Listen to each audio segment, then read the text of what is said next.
And the imagery that I want to share with you is one that will help you understand the larger concept of Surah Al-Asr. Imagine with me that you are drowning. That you're drowning. And you are unconscious. Two things. You're drowning and you're unconscious. Do you have a lot of time? If you're drowning and you're unconscious, do you have a lot of time? No, you don't have a lot of time. Which means your time is running out. And you know in Arabic, what word is used for when time is running out? The word for that is Al-Asr. And Asr literally means time that is running out. It's the last part of the day when the day is running out. It's time of Asr prayer.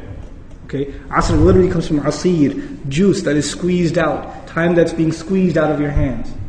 You know, Asr al-thawba even it's used. That you take a cloth that is drenched in water, and when you squish it like this, all the water comes out. Asra as a verb is used like that, right? To squeeze it out. So Allah talks about this time. You're drowning, you're unconscious, your time's running out. What's the first thing you need to do to be able to survive if you're in that position? If you hope to survive, what's the first thing you're going to need? What do you think? Wake up. That's the first thing you're going to need. If you're unconscious, then you're finished.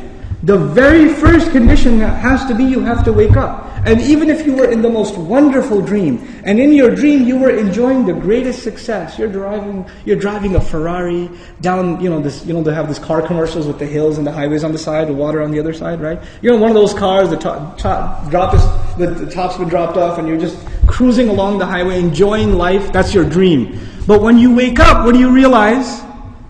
You're drowning. You're underwater. That's the first condition. You have to wake up. Once you do wake up, you say, oh man, this is a nasty reality and I was enjoying such a good dream. I should go back to sleep. If you do that, what kind of person would you be? Insane.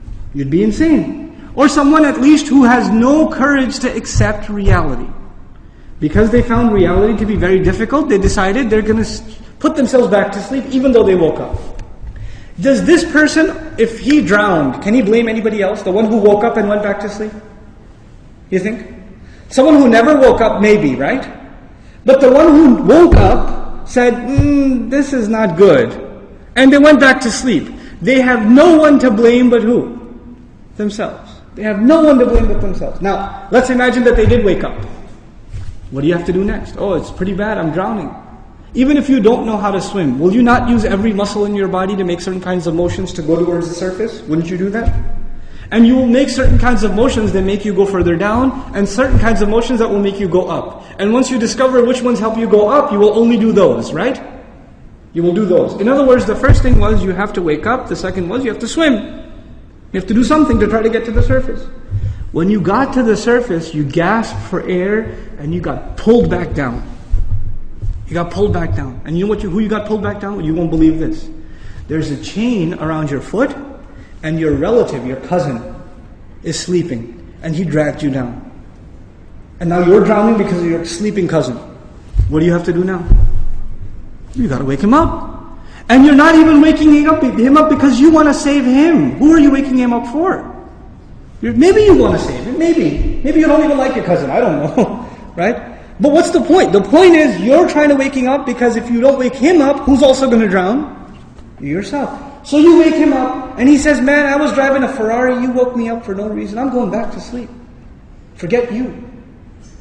Can you just say, okay, well, I didn't like you anyway, suit yourself? Can't do that. If he goes to sleep again, what are you going to do? No, man, wake up, let's go, we can't give up. You can't not accept reality.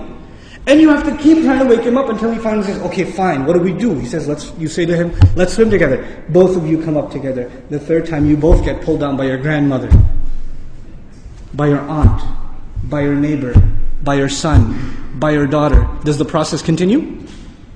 The process continue? There's a 4-part process to this people surviving. The first was they had to wake up themselves. Then they had to try to swim. Then they had to tell other people that they're tied to, this is the truth. Let's go.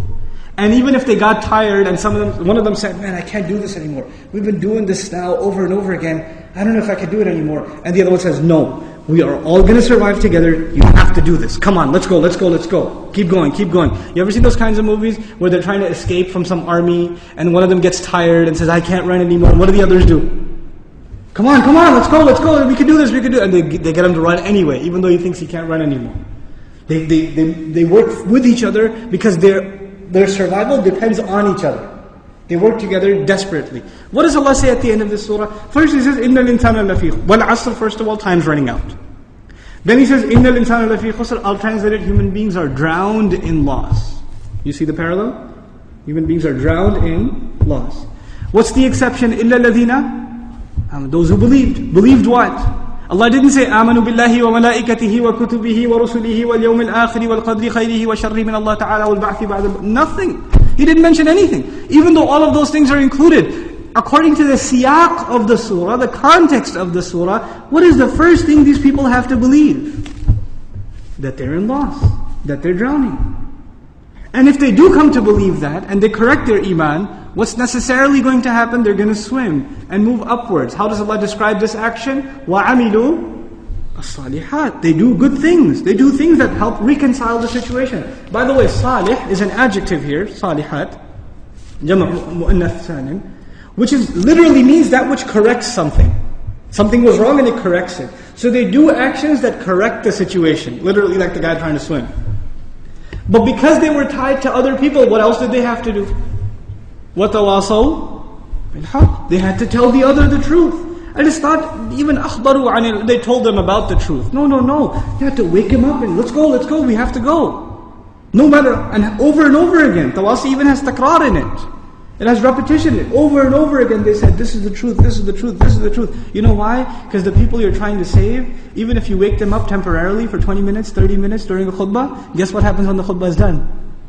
They go back to sleep. They start drowning again. So what do you have to do? You have to go and wake them up again. Then they get sleepy again. Then you got to wake them up again. This is tawasi bil haqq. And you might get tired of doing it. You might become impatient. So Allah also adds, وَتَوَاصَوْا بِالصَّبْرِ. You got to keep doing it. Sabr means consistency, constancy, perseverance, patience. You got to remain on point. You got to keep doing this. Because your survival depends on it. In the end, if you do all of these things but you have no patience, and you give up, you drown too. So even if you had iman, and you had good deeds, and you told people about the truth, but you didn't have sabr, you still drown. So how many conditions do you have to fulfill to survive? All four. All four conditions are required. They're critical and they're necessary.